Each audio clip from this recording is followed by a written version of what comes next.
Assalamualaikum warahmatullahi wabarakatuh. Perkenalkan, nama saya Fakih Herfozan, NIM S1024108, dan di sini saya akan mempresentasikan terkait lokasi industri.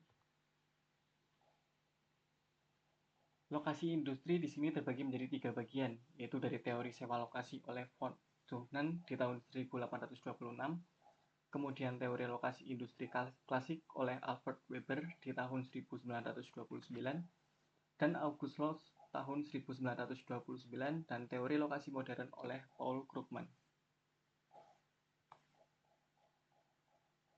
Nah, sebelum masuk ke teori-teori tersebut, apa sih tujuan dari penentuan lokasi industri ini? Nah, tujuan dari penentuan lokasi industri ini kembali kepada prinsip dari ekonomi, yang mana mendapat keuntungan maksimal dengan pengeluaran minimal.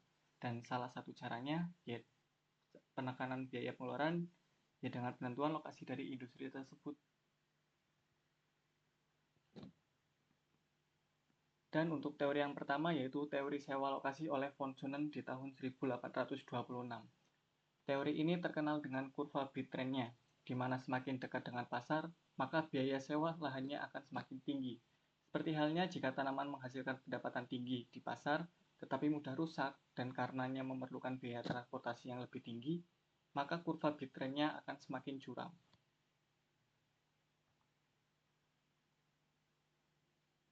Dan yang selanjutnya yaitu teori yang berikutnya yaitu lokasi industri klasik oleh Alfred Weber di tahun 1929.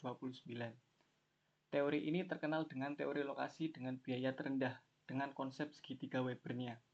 Dalam konsep segitiga Weber, penentuan lokasi industri didasarkan dengan berat bahan baku dan berat produk hasilnya.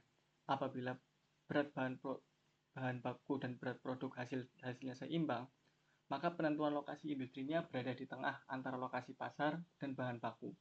Tetapi apabila berat bahan baku lebih besar, maka lokasi industrinya akan lebih dekat dengan lokasi bahan baku dibandingkan dengan lokasi pasar.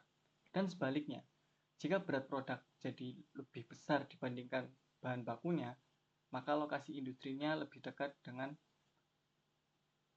bahan baku dibandingkan dengan pasar, seperti halnya pada gambar segitiga Weber tersebut.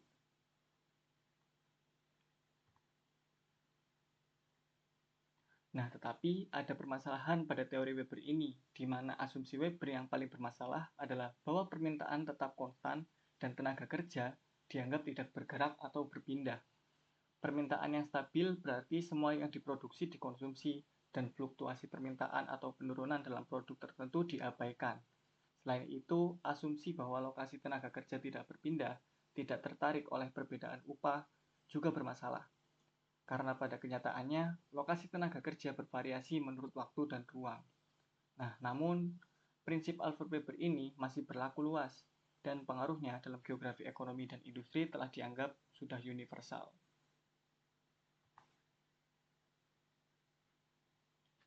Selanjutnya yaitu teori dari August Loss pada tahun 1954. Teori ini merupakan perluasan dari teori-teori sebelumnya, di mana penentuan lokasi tetap berdasarkan selisih antara total pendapatan dan total biaya terbesar.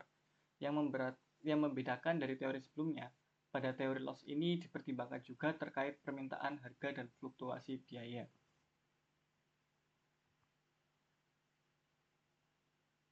Kemudian yang terakhir yaitu teori lokasi modern oleh Paul Krugman. Yang perlu digarisbawahi pada teori ini yaitu teori ini menggabungkan antara teori perdagangan dengan teori lokasi, di mana dikenalkannya kembali ruang ke dalam teori ekonomi arus utama. Selain itu, di teori ini tenaga kerja juga sudah dinilai sangat penting, tidak hanya dalam jumlah dan upahnya, tetapi juga keterampilan dan kualitasnya. Selain itu, teori ini mengasumsikan bahwa lokasi industri sekarang lebih sering mengikuti pekerja berketerampilan tinggi.